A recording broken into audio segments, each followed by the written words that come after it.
श्री स्वामी समर्थ. तुम्हा सगळ्यांचे आपल्या स्वामीसूत्र चॅनलवर मनापासून स्वागत. स्वामी भक्त हो, आज पुन्हा एकदा तुमच्यासाठी नवीन व्हिडिओ घेऊन आलेली आहे. आजच्या व्हिडिओमध्ये आपण आपल्या घरामध्ये सुख यावं किंवा आपल्या जीवनातलं जे दुःख आहे, जी संकट आहे ती संपण्यासाठी कुठल्या गोष्टी करायच्या आहे हे जाणून घेणार आहोत. दैनंदिन जीवनातल्याच गोष्टी आहेत, त्याला तुम्ही वास्तू टिप्स म्हणू शकतात किंवा तुम्ही सेवा देखील म्हणू शकतात. त्या गोष्टी केल्याने होतं काय, तर आपल्या जीवनातल्या अडचणी दूर होण्यासाठी मदत होते. आता हे बघा, आपण मनुष्य म्हणून जन्माला आलो आहोत, तर नक्कीच आपल्यासोबत सुख आणि दुःख या दोन गोष्टी राहणारच आहे. हे अगदी म्हणजे अटळ सत्य आहे. त्यामध्ये असं नाही की एखादी व्यक्ती फक्त सुखात राहील किंवा एखादी व्यक्ती फक्त आणि फक्त दुःखात राहील. आपल्या वाट्याला सुख येतं तसं दुःखही येणारच आहे, पण तरीही या दुःखातून सावरण्याची जी शक्ती असते ती स्वामी महाराज आपल्याला देतच असतात. आता ही जी दुःख आहे किंवा ही जी संकट आहे ती आपल्याकडे म्हणजे येताना त्याचा जो परिणाम आहे तो अगदी कमी व्हावा असं वाटत असेल किंवा ते दुःख आपल्यापर्यंत येऊच नये, संकट आपल्यापर्यंत येऊच नये असं वाटत असेल, तर आपल्याला पुढील गोष्टी करणं गरजेचं आहे. आता ह्या गोष्टी फक्त तात्पुरत्या करायच्या आणि मग सोडून द्यायचं असं नाही, कारण आपलं जोपर्यंत आयुष्य आहे तोपर्यंत दुःख हे येतच राहणार आहे. सुखामागे दुःख आणि दुःखामागे सुख हे येणारच आहे. त्यामुळे सातत्याने ह्या गोष्टी करायच्या आहेत. तर चला जाणून घेऊया कुठल्या गोष्टी आपल्याला रोजच्या रोज करायच्या आहे. आता आपण वास्तू टिप्स जाणून घेतल्या आहे, त्यामध्ये बरेचसे हे पण सांगितलेले आहे, पण तरीही जे नवीन स्वामी सेवेकरी आहे त्यांच्यासाठी हा व्हिडिओ महत्त्वाचा ठरणार आहे. जे जुने आहे त्यांच्यासाठी देखील हे महत्त्वाचं नक्कीच ठरू शकतं. तर बघा, सगळ्यात पहिली गोष्ट सूर्याला अर्घ्य देणं. आता ही गोष्ट खूप वेळेस सांगून झालेली आहे, खूप वेळेस सांगितलेली आहे, तरीही पुन्हा एकदा सांगते. जर आपल्याला असं वाटत असेल ना की आपलं मानसिक स्वास्थ्य हे चांगलं राहावं, आपलं जे मन आहे ते नेहमी इकडे तिकडे भरकटत असतं, आपण म्हणजे इतका विचार करत असतो आणि त्या विचारांमध्ये सकारात्मक विचारांपेक्षा कितीतरी नकारात्मक विचारच असतात. मग असं होईल का, मग तसं होईल का, हा असं म्हणाला तो तसं म्हणाला. मग जे नकारात्मक विचार आहे ते त्याचा परिणाम आपल्या मनावर होतो, त्याचा परिणाम नंतर आपल्या शरीरावर होतो आणि जे काही आपण करत आहोत त्याच्यावर देखील आपल्या कामावर त्याचा ताण पडत असतो. म्हणून आपलं मानसिक स्वास्थ्य ठीक राहण्यासाठी सूर्याला अर्घ्य देणं खूप गरजेचं आहे.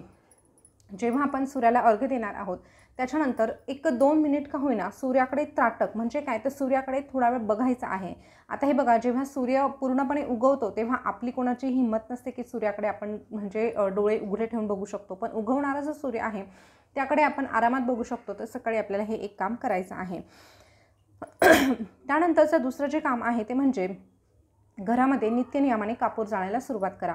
सकाळी किंवा संध्याकाळी कमीत कमी 1 वडी का होईना आपल्याला आपल्या घरामध्ये जाळायचीच आहे. कर्पूर होम करणं शक्य असेल तर तुम्ही कर्पूर होम करा, परंतु त्या व्यतिरिक्त ते शक्य नसेल तर आवर्जून घरामध्ये 1 वडी का होईना सकाळ संध्याकाळ किंवा मग एखाद्या कुठल्या तरी वेळी आपल्याला कापूर हा जाळायचाच आहे. त्यानंतरचं तिसरं जे काम आहे ते म्हणजे घरामध्ये नित्यसेवा ही झालीच पाहिजे. जी स्वामींची नित्यसेवा आहे, जसं की स्वामी चरित्र सारामृतचे रोज 3 क्रमशः अध्याय 11 माळी जप, या व्यतिरिक्त दुर्गा सप्तशतीचे 2-2 अध्याय, मल्हार सप्तशतीचे 2 अध्याय, ह्या ज्या नित्यसेवा आहेत त्या आपल्या घरामध्ये झाल्याच पाहिजे. या व्यतिरिक्त संध्याकाळच्या सेवेमध्ये व्यंकटेश स्तोत्र, त्यासोबतच आपल्याला लक्ष्मी प्राप्तीसाठी श्री सुक्तम, त्यासोबतच हनुमान चालीसा, संकट जी आहे ती दूर होण्यासाठी हनुमान चालीसा आपल्याला घरामध्ये रोजच्या रोज वाचायची आहे. आता ह्या गोष्टी तुम्हाला देवासमोर बसून म्हणणं शक्य नसेल, कारण जे नोकरी करतात, ज्या महिला नोकरी करतात किंवा पुरुषांनाही ह्या गोष्टी करणं शक्य होत नाही, कारण ठीक आहे ना, आता कामामुळे आपल्याला नाही होत शक्य. तर मग कमीत कमी तुम्ही मोबाईलवर का होईना पण लावून द्या. आपल्याला दिवसभरामध्ये एकदा का होईना आपल्याला ते कानावर पडणं गरजेचं आहे. आपल्या घरामध्ये ते भक्तिगीतं वाजणं गरजेचं आहे. त्यानंतर बघा, एखादी व्यक्ती अशी आहे की खरंच त्या व्यक्तीला म्हणजे तिला दृष्ट लागल्यासारखं झालेलं आहे किंवा ती व्यक्ती सतत आजारी आहे, सतत तिच्याच विचारांमध्ये मग्न असते किंवा तिच्यावर एवढी निगेटिव्हिटी आली आहे की ती कोणाचं ऐकून घ्यायलाच तयार नसते, स्वतःच्याच मनाचं करायचं ठरवते. आता स्वतःच्या मनाचं करणं हे काही गैर नाही, परंतु जर ती नकारात्मक गोष्टीच करण्याचा विचार करत असेल तर अशा व्यक्तीसाठी तुम्हाला एक उपाय करायचा आहे. सोपा उपाय आहे. तुम्हाला एक पाणीदार नारळ घ्यायचं आहे. आपलं जे नारळ श्रीफळ असतं ना ते घ्यायचं आहे. पाणी आहे की नाही एवढं बघून घ्या. पाण्याचं नारळ घ्यायचं. हे नारळ तुम्हाला त्या व्यक्तीवरून 11 वेळेस उतरवायचं आहे. आता ही जी कृती आहे किंवा हा जो उपाय आहे तो फक्त शनिवारी आपल्याला करायचा आहे. 5 शनिवार सलग आपल्याला हे करायचं आहे, नंतर सोडून द्या. हे बघा, 5 शनिवार आपल्याला तो नारळ घेऊन अशा व्यक्तीच्या वरून 11 वेळेस उतरवायचा आणि हे जे नारळ आहे जिथे कुठे हवन होत असेल, आता हवनकुंड मंदिरामध्ये किंवा आपल्या केंद्रामध्ये देखील हवनकुंड असतं. आता जिथे हवनकुंड पेटलेलं आहे त्या हवनकुंडाच्या अग्नीमध्ये आपल्याला ते टाकून द्यायचं आहे. आता तिथे काळजी घ्यायची की हवनकुंड पेटलेलंच असायला पाहिजे, तिथे तुम्ही टाकून या. आणि बऱ्याच मंदिरांमध्ये हवनकुंड पेटवलं जातं. अशा पद्धतीने तुम्ही 5 शनिवार हा उपाय करायचा आहे। त्यानंतर दररोज कुत्रा, कावळा त्यासोबतच गाय यांच्यासाठी चपाती काढून ठेवायची आहे। आता सगळ्यांना जर देणं शक्य नसेल, कारण गाय म्हटलं तर शहराच्या ठिकाणी नाही गाय मिळत नाही। आता मुंबई पुण्यासारख्या ठिकाणी जर तुम्हाला गाय उपलब्धच होत नसेल तर कमीत कमी तुम्ही कावळ्यासाठी ठेवा किंवा कुत्र्याला तरी द्या।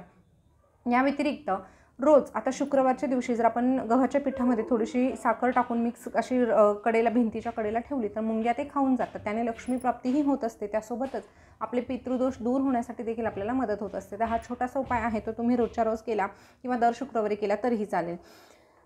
त्यानंतर बघा, जर तुम्हाला अगदी मानसिक स्वास्थ्य जर तुमचं ठीक नसेल तर रात्री झोपताना तुम्हाला तुमच्या उशाशी एक तांब्याचा तांब्या भरून ठेवायचा आहे। बघा, स्वप्नासाठी देखील आपण हा उपाय बघितलेला आहे, पण जर तुम्हाला स्वप्नांच्या बाबतीत तसं होत असेल तर तुम्ही साधा तांब्या घेतला तरीही चालेल। पण तुमचं मानसिक स्वास्थ्य खराब असेल किंवा सतत म्हणजे असंच तुम्हाला झोप लागत नसेल, ही त्याच्या जी कारणं आहे तीच ही आहे, पण मग तुम्ही तांब्याचा वापर करा।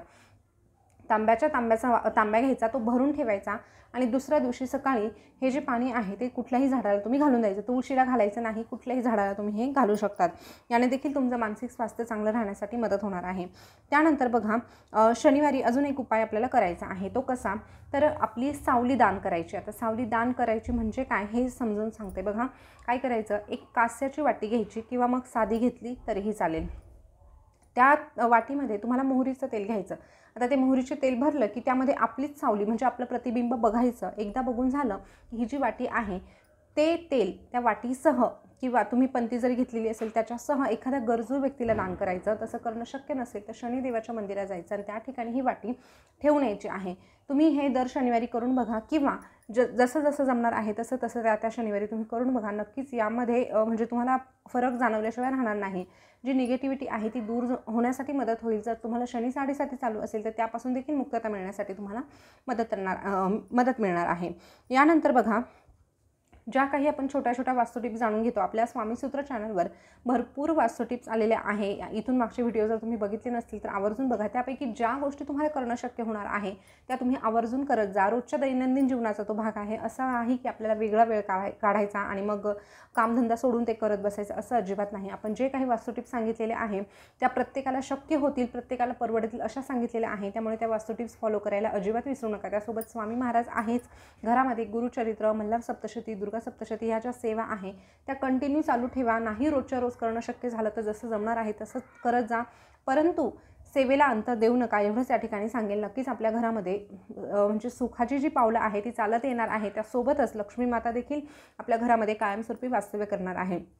तर स्वामी भक्त हो, आजची माहिती तुम्हाला कशी वाटली? स्वामींच्या कृपेने प्रत्येकाच्या जीवनातील जी दुःख आहे ती दूर हो एवढीच प्रार्थना करते आणि आजचा व्हिडिओ या ठिकाणी थांबवते। माहिती आवडली असेल तर लाईक करा, कमेंटमध्ये श्री स्वामी समर्थ लिहायला विसरू नका। आपल्या स्वामीसूत्र चॅनलवर तुम्ही जर पहिल्यांदा आले असाल तर चॅनलला सबस्क्राईब केल्याशिवाय पुढे जाऊ नका। त्यासोबतच आपलं स्वामीसूत्र व्लॉग हे देखील एक चॅनल आहे, त्यावर आपण रोजच्या रोज स्वामी संदेश सांगत असतो। ते ऐकण्यासाठी त्या चॅनलला अवश्य भेट द्या। पुन्हा भेटूया, धन्यवाद।